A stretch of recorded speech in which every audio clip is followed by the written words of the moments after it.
Hello everyone. आज हम लोग पॉलिटिकल साइंस के सेकंड चैप्टर की फोर्थ कैटेगरी जो कि फंडामेंटल राइट्स की है उसको स्टडी करेंगे। Right to freedom of religion under article 25 to 28।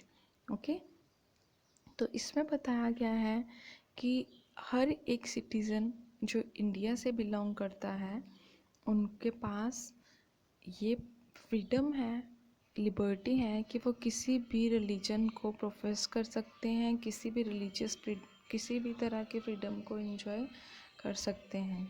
ठीक है, जैसा कि आप लोगों को पता है इंडिया एक सेकुलर स्टेट है, तो उस सेकुलर स्टेट में जितने भी रिलीजन्स होते हैं, सेकुलर स्टेट का मतलब क्या होता है, a state doesn't have its own religion, कि स्टेट का खुद का कोई रिलीजन नहीं है, तो वो किसी भी तरह के रिलीजियस पर्सपेक्टिव में इंटरफेयर नहीं कर सकता। तो आर्टिकल 25 डील करता है कि कोई भी पर्सन जो है वो क्या कर सकता है, उसको फुल फ्रीडम है कि वो क्या करे, conscience, profession, practice and propagation of any religion, मतलब वो किसी भी तरह के रिलीजन को प्रैक्टिस कर सकता है, अपने रिलीजन को प्रोफेशन बना सकता है, मतलब कुछ भी बन सकता है वो, और उसकी मर्ज़ी है जिस मर्ज़ी प्रोविज़न के अकॉर्डिंगली वो मतलब जिस मर्ज़ी रिलीजन को वो अडॉप्ट करे। ठीक है, ये हमारे आर्टिकल 25 में बताया गया है। और आर्टिकल 26 जो है उसमें ये बताया गया है कि हमारा ये जो आर्टिकल 26 है वो डील करता है freedom to manage religious affairs.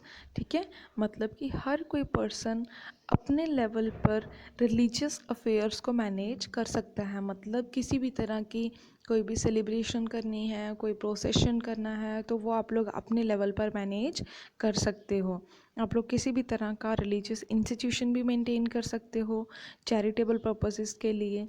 ठीक है, और आप लोग किसी भी तरह की मूवेबल या इमूवेबल प्रॉपर्टी बना सकते हो आप एडमिनिस्ट्रेशन से थोड़ा सा क्या करके, उनकी मतलब सुपरविज़न में।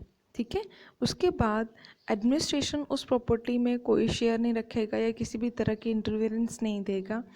अगर हमारी मतलब ऐसी एक्टिविटी करने से किसी दूसरे को हार्म होता है, then constitution can punish us.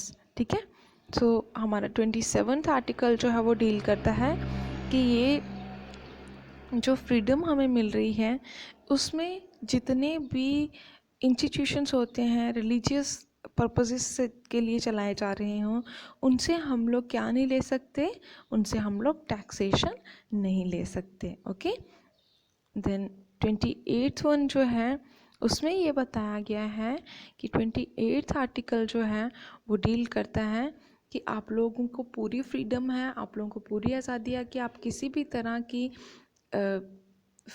Religious attendance दे सकते हो, किसी भी तरह के रिलीजन को फॉलो कर सकते हो, उसकी इंस्ट्रक्शंस को फॉलो कर सकते हो, किसी भी तरह से वर्शिप कर सकते हो, और किस तरह का आपका एजुकेशनल इंस्टीट्यूशन है ये सब आप लोग खुद से मेंटेन करोगे बाय फंड्स। ठीक है, ये स्टेट की फंडिंग के द्वारा भी चलाए जा सकते हैं। आई होप आप लोगों को समझ में आया होगा। तो आगे है नेक्स्ट आप लोगों का fifth category of fundamental rights, that is cultural and educational right under article 29 and 30। इसमें हमारा कॉन्स्टिट्यूशन जो है वह हमें कुछ कल्चरल और एजुकेशनल राइट्स प्रोवाइड करता है, लिंग्विस्टिक, रिलीजियस, एथनिक पर्पसेस के लिए, ताकि हम लोग अलग अलग तरह के कल्चर्स को और डिस्टिंक्ट लैंग्वेजेस जो हैं उनको प्रिजर्व करके रख सकें। आर्टिकल 29 जो है वो डील करता है कि स्टेट जो है वो क्या नहीं कर सकती, वो हमारे ऊपर किसी एक कम्युनिटी के ऊपर रिस्ट्रिक्शन नहीं लगा सकती कि उसका ये कल्चर है और वो अपने कल्चर को इस तरह से सेलिब्रेट नहीं कर सकते, और ये लैंग्वेज नहीं बोल सकते, उनकी जो अपनी लैंग्वेज है जो उस पूरे एरिया की लैंग्वेज होगी वो उनके ऊपर इम्पोज करी जाए, पर ऐसा नहीं हो सकता। ठीक है, फिर उसके बाद यहाँ पे बताया गया है हर एक पर्सन जो माइनॉरिटी से बिलोंग करता है उसके पास भी फुल फ्रीडम है कि वो किसी भी तरह से प्रैक्टिस कर सकता है और प्रिजर्व करके रख सकता है अपने रिलीजन को, कल्चर को, लैंग्वेज को और स्क्रिप्ट को। ठीक है, आर्टिकल 30 जो है वो फर्दर ये स्टेट करता है जो भी कम्युनिटीज़ हैं उनके पास ये राइट है, उनके पास ये अधिकार है कि वो अपने स्कूल इंस्टीट्यूशंस, एजुकेशन इंस्टीट्यूशंस जो है वो इस्टेब्लिश कर सकते हैं और उनको सुपरवाइज कर सकते हैं अपनी मर्ज़ी से। ठीक है, फिर उसके बाद यहाँ पर बताया गया है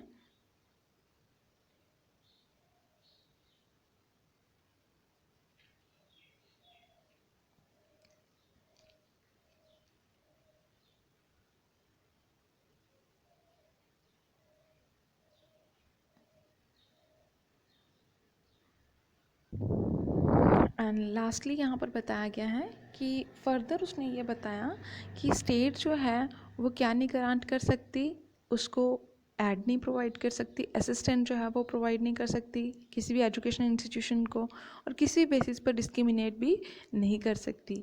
ये जो इंस्टीट्यूशंस होते हैं वो माइनॉरिटीज़ अपने लेवल पर कल्चर और लिंग्विस्टिक माइनॉरिटीज़ को मेंटेन रख सकती हैं। और हमारी जो लास्ट कैटेगरी है फंडामेंटल राइट्स की, राइट टू कॉन्स्टिट्यूशनल रेमेडीज़, उनके बारे में हम लोग कल डिस्कस करेंगे। आई होप आप लोगों को समझ में आया होगा। Thanks for listening and may God bless you all.